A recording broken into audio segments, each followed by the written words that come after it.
Ave Maria, paix et joie à vous tous, frères et sœurs.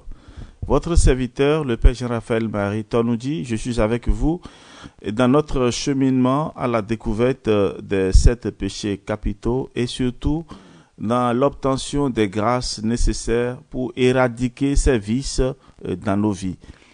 Nous avions commencé avec une introduction générale. Après ça, nous avons parlé de l'avarice. Nous avons parlé également de l'orgueil et nous avions entamé hier à parler de l'envie. Aujourd'hui, nous allons continuer notre méditation et nous allons parler à présent des causes de l'envie et comment l'envie progresse en nous. Alors, si vous êtes déjà disposé, que le Seigneur soit votre joie et qu'il vous bénisse abondamment. Alors donc, nous allons commencer et je demande déjà le secours de chacun de vous afin que vous soyez disposés pour suivre ces méditations et que la paix de Dieu soit en vous. Alors frères et sœurs, nous allons prendre une pause et nous reviendrons d'un moment à l'autre.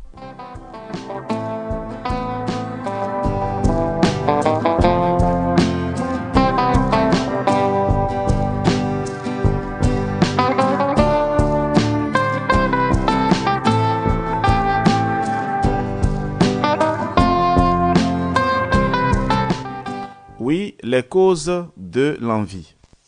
À la question de savoir ce qu'est l'envie, une jeune fille répond d'une drôle de manière.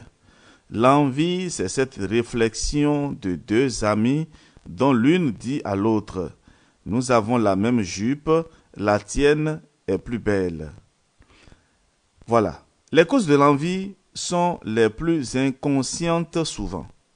Le péché de l'envie est comme une bête féroce cachée sur notre piste. C'est de cette manière que les pères de l'Église raisonnent. Il nous attend en cachette, prêt à nous attraper. Nous devons être plus forts que cet animal. Dans le livre de la Genèse, Dieu compare la colère de Caïn à une bête sauvage tout près de lui qui veut le détruire. Dieu dit à Caïn, « Fais attention, cette bête sauvage en toi est dangereuse. Elle veut t'assujettir et te détruire. C'est à toi de la maîtriser. » Nous sommes tous de potentielles victimes de cet animal féroce qu'est l'envie et nous devons chercher à la maîtriser. Découvrons comment l'envie, cet animal féroce, progresse dans la vie de chacun de nous. Alors, les biens d'autrui ne présentent pas parfois un réel danger pour nous, mais nous les envions parce que nous pensons qu'ils réduisent notre gloire. Saint Thomas d'Aquin décrit une certaine progression de l'envie comportant un début, un milieu et un terme. Pour lui, au début, on s'efforce d'amoindrir la gloire d'autrui, soit secrètement avec des chuchotements malveillants, soit ouvertement parce qu'on use de la diffamation. Ces pratiques sont courantes dans les milieux professionnels. À la deuxième étape, c'est-à-dire au milieu, selon Thomas d'Aquin, on affiche une volonté qui tend à diminuer la gloire d'autrui. Quand on y réussit, on jubile d'avoir causé des difficultés à un collègue. Et quand on échoue, on est déçu de voir l'autre réussir. La dernière étape de la progression de l'envie est la haine. On l'éprouve sérieusement contre l'autre et cette haine n'est pas différente d'une certaine forme de jalousie que certaines personnes éprouvent contre les autres. La jalousie est un vilain défaut. C'est une émotion qui ne se contrôle pas facilement. Si vous la laissez s'installer, vous aurez du mal à la déboulonner. Alors nous prenons une petite pause et nous allons parler des deux aspects de l'envie.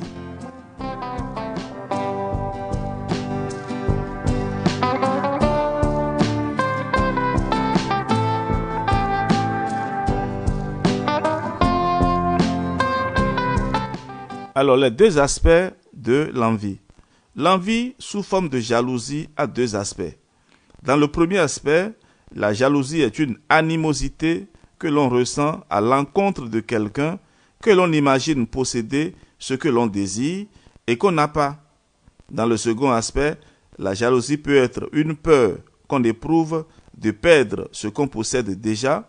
Cette forme de jalousie est très fréquente dans les couples. Ça c'est sans commentaire.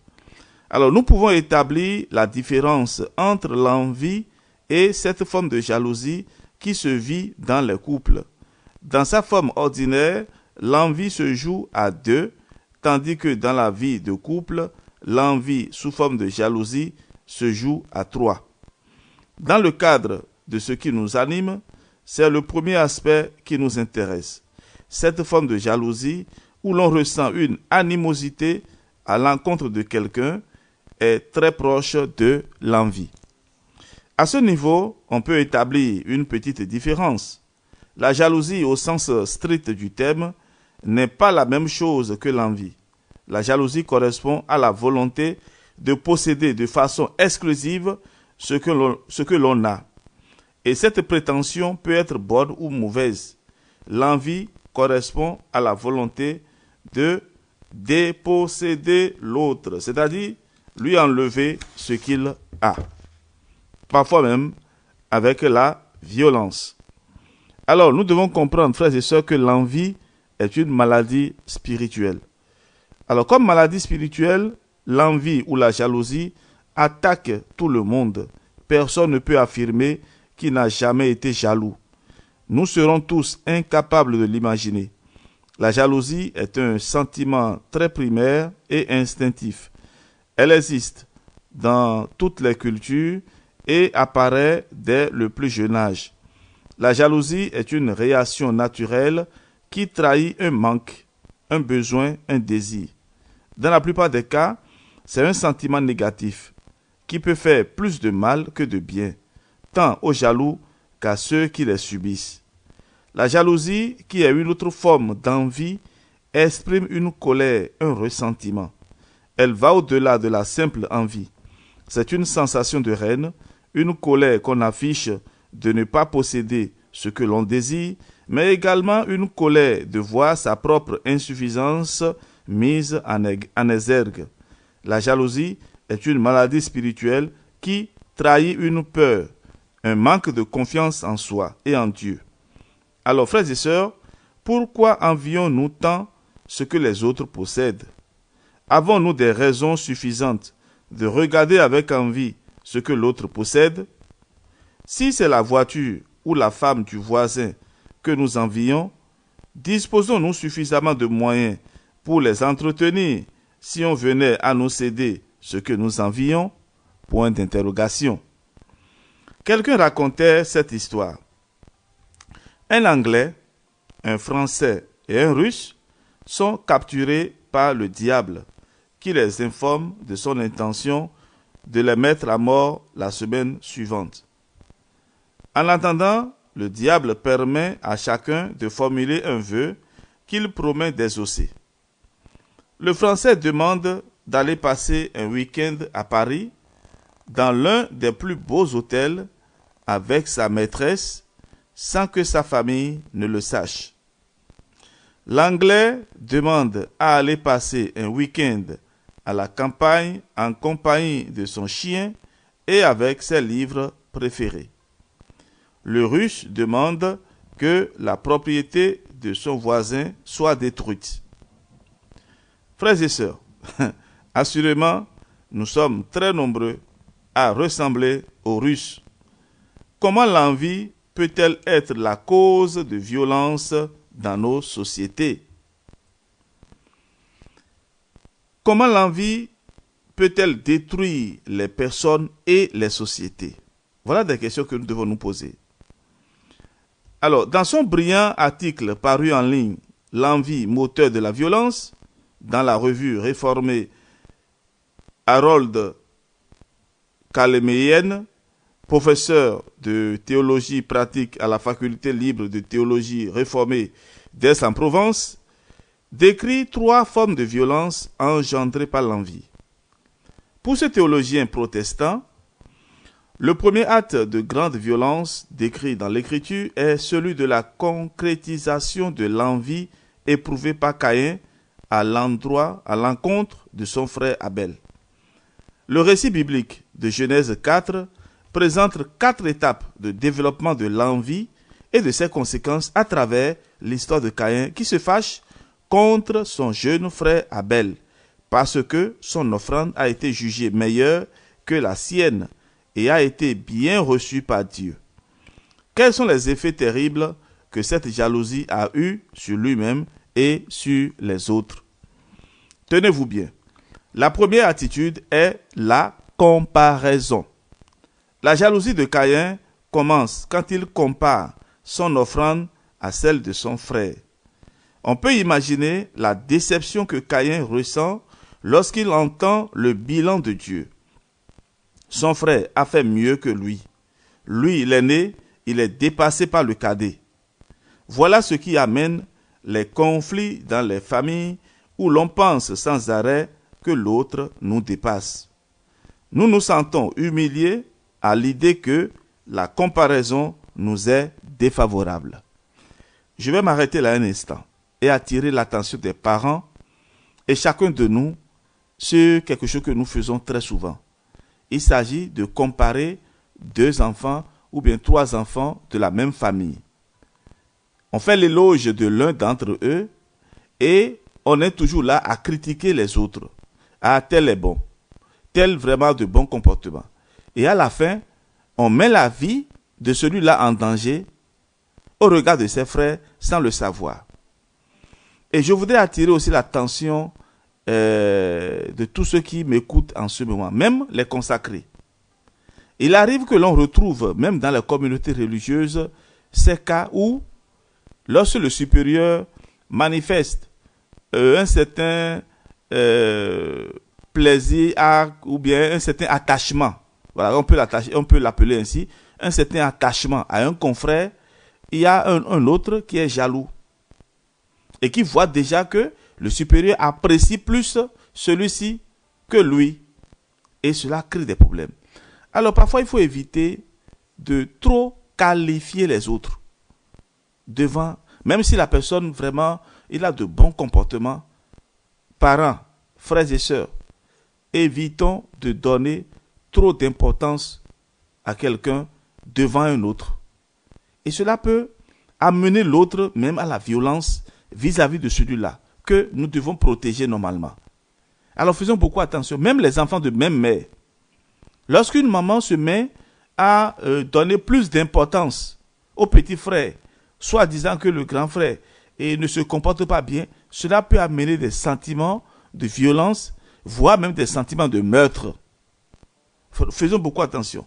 Donc c'était donc la première attitude qui est la comparaison. Et il faut faire attention. Deuxième attitude, c'est le chagrin douloureux. Alors, lorsque Caïn se compare à son frère, il devient triste. Il se sent défavorisé par rapport à Abel. Cette peine l'empêche d'admirer l'excellence de l'offrande de son frère ou de s'en réjouir. Il considère désormais Abel comme la cause de son malheur.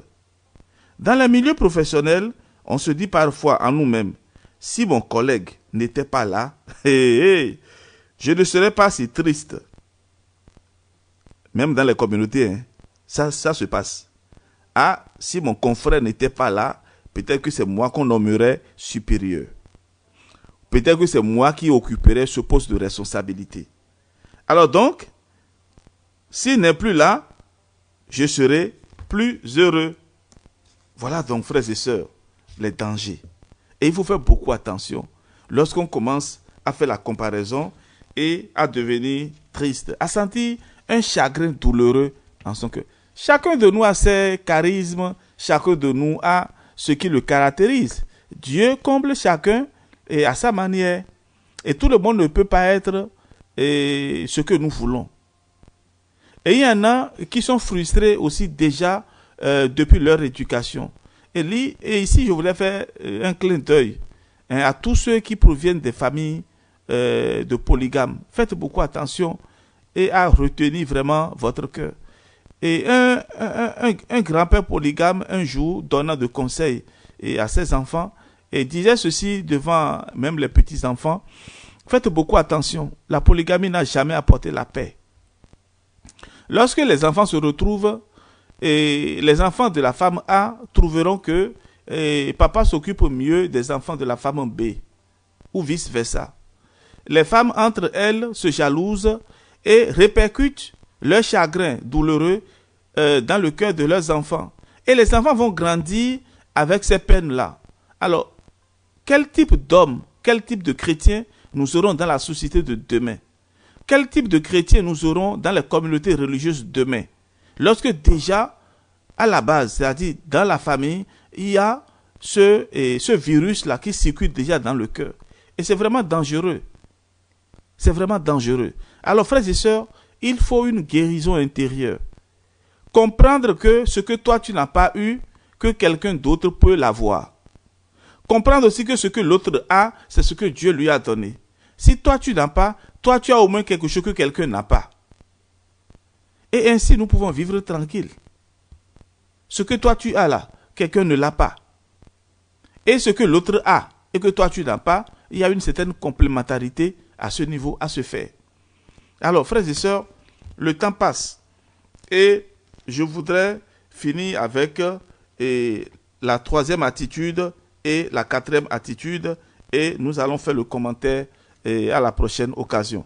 Alors, la troisième attitude, c'est la colère et l'animosité.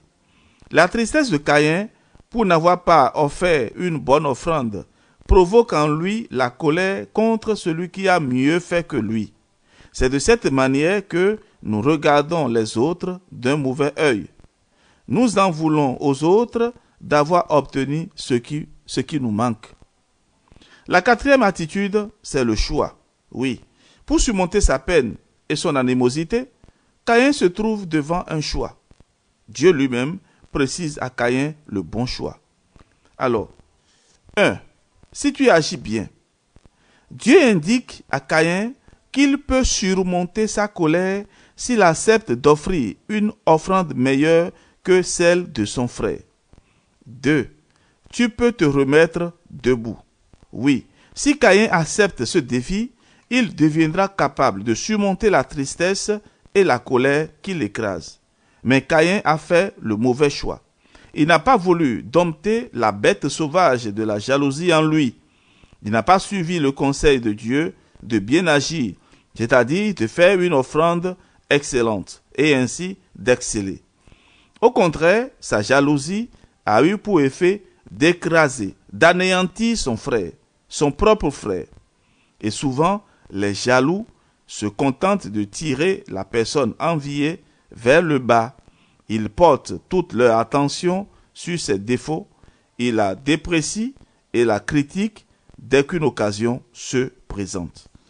Frères et sœurs bien-aimés, nous allons nous arrêter là pour aujourd'hui et je vous laisse donc le temps de réécouter et méditer attentivement tout ce que nous avons dit aujourd'hui. Cela nous aiderait beaucoup à avoir un bon comportement dans la société et aussi à être heureux.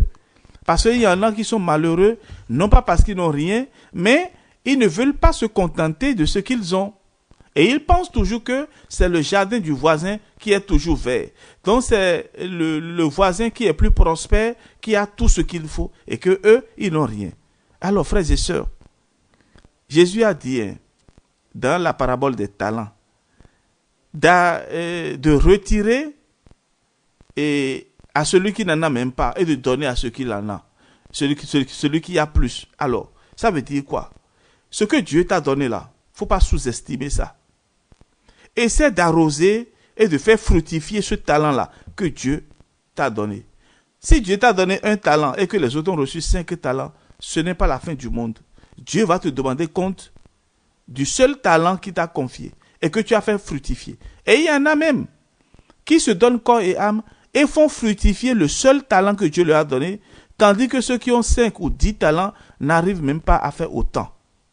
Dans la société, il y a des personnes qui reçoivent le même salaire et celui qui peut-être reçoit moins que l'autre, celui-là arrive même à économiser et à faire des réalisations admirables. Ce que celui qui gagne peut-être 10 fois plus n'a pas pu réaliser et il devient jaloux. Cela veut dire quoi? Que même avec le peu que tu as, tu peux développer des qualités supérieures en toi, des talents supérieurs en toi et ainsi réaliser ta vie. Frères et sœurs, la jalousie ne donne jamais la joie du cœur. La jalousie n'a jamais donné la joie au cœur parce que tu seras toujours malheureux. Alors frères et sœurs, je m'arrête là et nous allons continuer demain avec l'envie et que Dieu soit notre force et que par l'Esprit Saint nous trouvions la guérison intérieure. Soyez bénis et que Dieu notre Père vous accorde la paix et la joie du cœur au nom du Père et du Fils et du Saint-Esprit. Amen.